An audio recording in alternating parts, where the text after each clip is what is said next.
नमस्कार दोस्तों, ASB news India के डिजिटल पैनल आपके अपने Facebook page, YouTube channel Amrish Baliyan पर आप सबका हार्दिक स्वागत है, अभिनंदन है। हम इस वक्त हैं मुजफ्फरनगर में राष्ट्रीय लोकदल के दफ्तर पे। आज बुढ़ाना क्षेत्र के विधायक और राष्ट्रीय लोकदल विधानमंडल दल के नेता राजपाल बालियान जी यहाँ पहुँचे हैं जन सुनवाई करने के लिए। पूरे दिन वो जनता की सुनवाई करेंगे यहाँ पे और जन समस्याओं का निराकरण करेंगे।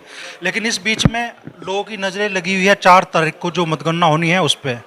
आखिरी चरण की वोटिंग भी अब हो जानी है और उसके बाद फाइनल रिजल्ट सामना होगा सबके 4 जून को। मुजफ्फरनगर लोकसभा क्षेत्र पे पूरे पश्चिमी उत्तर प्रदेश की नज़र है और उस लोकसभा क्षेत्र में भी लोगों की नज़रें हैं बुढ़ाना विधानसभा क्षेत्र पे। तो चूंकि विधायक जी का अपना विधानसभा क्षेत्र है तो किस तरीका रुझान, किस तरीका परिणाम बुढ़ाना विधानसभा क्षेत्र से आने वाला है उसके बारे में हम चर्चा करेंगे। तो विधायक जी, किस तरीके का माहौल आपको लगा मतदान में बुढ़ाना विधानसभा क्षेत्र में? हम लोगों हमारे नेता आदरणीय जयंत चौधरी जी और माननीय प्रधानमंत्री मोदी जी ने जो समझौता किया था राष्ट्रीय लोकदल से, हमें पूर्ण विश्वास है। और विश्वास ही नहीं, आने वाले काउंटिंग में ये साबित होगा कि राष्ट्रीय लोकदल ने ईमानदारी के साथ एक एक वोट भारतीय जनता पार्टी के कैंडिडेट, हमारे संयुक्त उम्मीदवार आदरणीय डॉक्टर संजीव बालियान को वोट देने का काम किया। हम लोगों ने मेहनत की और कभी भी जब भी गठबंधन से हमारे चुनाव हुए, हमारी खतौली विधानसभा हुआ करती थी और खतौली विधानसभा हमेशा गठबंधन का कैंडिडेट लड़ता था जब दोनों जिले एक थे, और कैराना पे हमारा कैंडिडेट लड़ता था हमारी पार्टी का। तो अब की बार भी भारतीय जनता पार्टी के और राष्ट्रीय लोकदल के संयुक्त उम्मीदवार आदरणीय डॉक्टर संजीव बालियान जी प्रत्याशी रहे और हम लोगों ने, लोकदल के लोगों ने एक एक वोट ईमानदारी के साथ, मेहनत के साथ वोट देने का काम किया और उम्मीद है कि राष्ट्रीय लोकदल की तरफ से कोई कोताही नहीं बरती गई। अच्छा, हमने देखा चुनाव प्रचार के आखिरी दिन जयंत चौधरी ने रोड शो किया, बड़ा उत्साह भी दिखा खासतौर पर जाट समाज के वोटरों में। अब मलिक साहब दावा कर रहे हैं कि भी 50% से भी ज़्यादा है जाट समाज के वोट, या आरएलडी, चूँकि आरएलडी का बेस वोट यही माना जाता है, उन्हें मिल रहा है। कितनी सच्चाई इन दावों में? ये मलिक साहब जाट कितना ले रहे हैं और संजीव बालियान जी मुसलमान कितना ले रहे हैं, ये संजीव बालियान जी जवाब देंगे कि मुस्लिम मैं कितना ले रहा हूँ, और हरेंद्र मलिक जी वो जवाब ये देंगे कि जाट में कितना ले रहा हूँ। वो भी 70-75 हज़ार मुस्लिमों का दावा कर रहे हैं। तो वो तो दावा संजीव बालियान जी जाने और हरेंद्र मलिक जी जाने कि कितना वो जाट ले रहे हैं, वो कितना वो मुसलमान ले रहे हैं। और 4 तारीख को आने वाला बहुत नज़दीक समय आ गया तो सब सामने आ ही जाएंगे, कोई बात ही नहीं। अच्छा, बीच चुनाव जो राजपूत समाज ने महापंचायत की ऐलान किया भारतीय जनता पार्टी को हराने का, और खेड़ा महापंचायत में तो ऐलान ही कर दिया कि भाई मुजफ्फरनगर से संजीव बालियान को हराने के लिए हरेंद्र मलिक जी को वोट दिए जाएंगे। बुढ़ाना विधानसभा क्षेत्र में जो राजपूत समाज की वोट है, उनके वोटिंग पे इसका कितना असर पड़ा? देखो, शुरू से राजपूत समाज ने नाराज़गी जताई और नाराज़गी जताई, वो राजपूत जो समाज का मतदान हमेशा हुआ वो भारतीय जनता पार्टी के पक्ष में होता आया।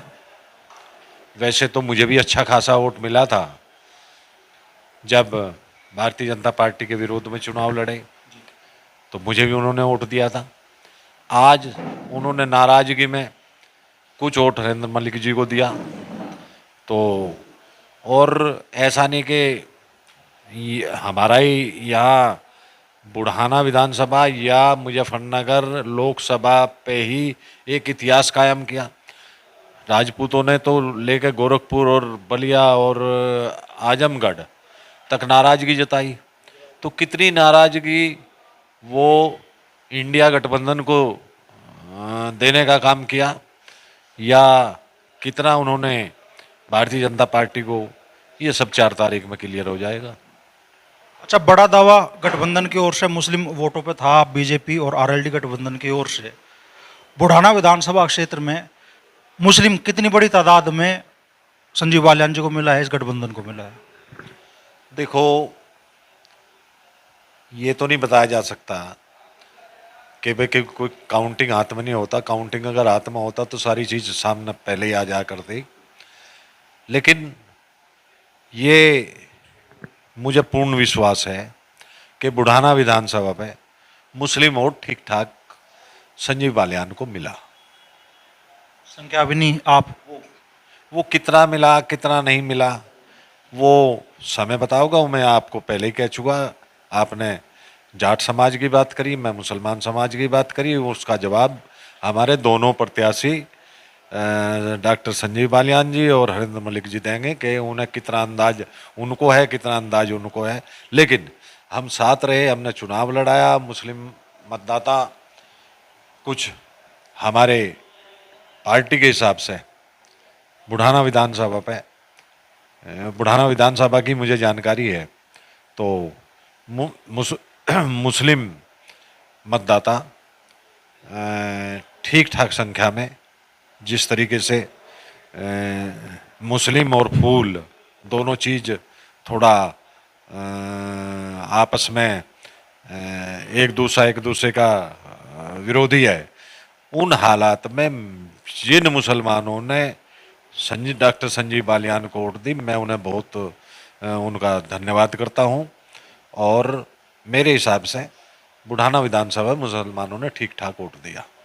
अच्छा, आखिरी सवाल मैं आपसे करना चाहूँगा, चूँकि आप विधायक हैं बुढ़ाना विधानसभा क्षेत्र से। 4 तारीख को जब ईवीएम खुलेगी तो बुढ़ाना विधानसभा क्षेत्र से चुनाव परिणाम क्या आने वाले हैं? ये चुनाव परिणाम का पहले पता हो तो फिर काउंटिंग की इंतजार कहाँ करूँगा। मैं तो आज ही डिक्लेयर कर देता कि नो पूरी पार्लियामेंट को डिक्लेयर कर देता, मुजफ्फरनगर पार्लियामेंट के भाई इतने से फला कैंडिडेट जीत रहा। भाई काउंटिंग फिर कहीं नाम के रह गए अगर काउंटिंग से पहले डिक्लेयर कर दे। ठीक है आपकी बात, लेकिन आप माइनस में मान रहे हैं, आप बराबर मान रहे हैं, संघर्ष की स्थिति मान रहे हैं, आप ये मान रहे हैं कि जीत हो रही है। जिस कैंडिडेट को आदमी लड़ाता है उस कैंडिडेट को हमेशा आदमी, मतदाता भी और वर्कर भी और पदाधिकारी भी, वो अपने कैंडिडेट को ये मानता है कि मेरा कैंडिडेट जीत रहा। तो आपका दिल गवाही दे रहा है इस बात की? बगैर दिल गवाही के दिए थोड़ा ही मैं बात कर रहा। तो बड़ी बात विधायक जी कह रहे हैं कि राष्ट्रीय लोकदल ने पूरी मजबूती से चुनाव लड़ाया भारतीय जनता पार्टी को, और उम्मीद है कि नतीजे बुढ़ाना विधानसभा क्षेत्र से संजीव बालियान जी के लिए सकारात्मक होंगे।